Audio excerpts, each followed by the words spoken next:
the Walther P38. This was the German World War II pistol of the Wehrmacht. As such, it has a reputation in cinema as being quite the bad guy, or even outlaw pistol. But despite being the bad guy gun, the gun itself was a good design, with variants used after the war, including some by the French, and in 1957, they were reintroduced for the German military. Though stocks would have existed of the gun on both sides of Germany, Walther Firearms restarted production for the armed forces of Western Germany only. In June of 1957, the pistol was again a standard sidearm in Germany, only 12 years after the end of World War II.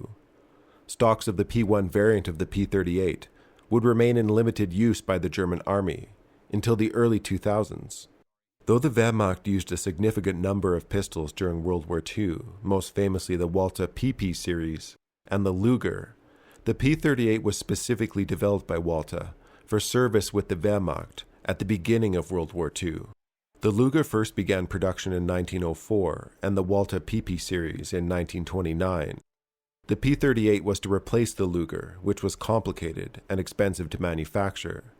The P38 offered a similar performance to the Luger, but took half the time to produce. Both weapons fire the 9mm Parabellum, an effective and available round, though not as effective as demonstrated by Indy, shown here.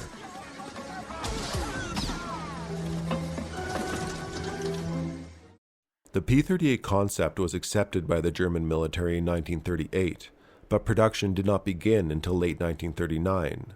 However, mass production took longer than expected, so the Luger remained in production until September of 1942. Eventually 1 million P38s would be manufactured, but they weren't all that common during World War II.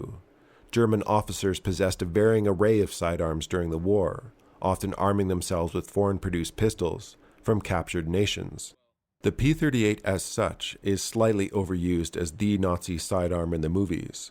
However, the pistol was extremely rare outside Nazi Germany during World War II, so it, like the Luger, was a collectible souvenir for Allied forces alike.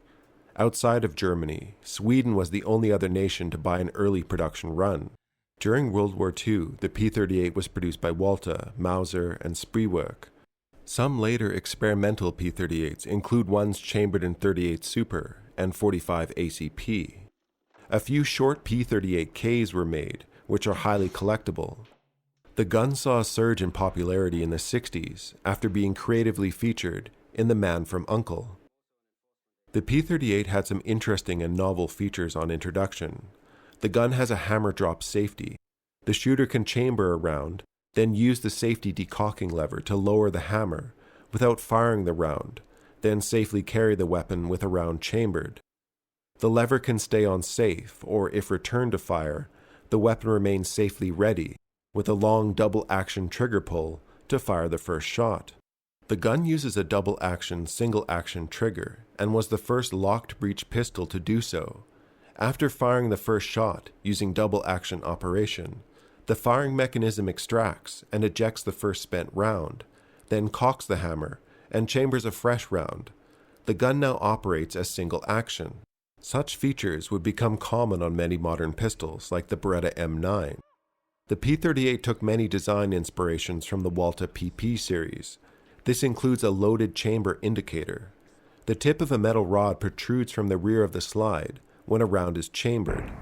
One quirk of the pistol is that it ejects empty cases to the left rather than the right. Also, unlike many modern pistols it has inspired, the magazine release is located at the base of the grip. The magazine holds 8 rounds. Overall, considering the pistol's design age, it has good ergonomics, is comfortable to fire, and is reliable. First production P38s, now highly collectible, were fitted with walnut grips. These were later replaced with more production-friendly Bakelite grips, a type of plastic. Sheet metal grips were briefly used for the pistols produced in France after the war. They were nicknamed Grey Ghosts by collectors, due to their distinctive look. Post-war P1s are recognizable by their black plastic grips. Alright, I'm Johnny. Thanks for watching this video on the Walther P38. Walther P38? Walther P38. Take care. Have a nice rest of your day.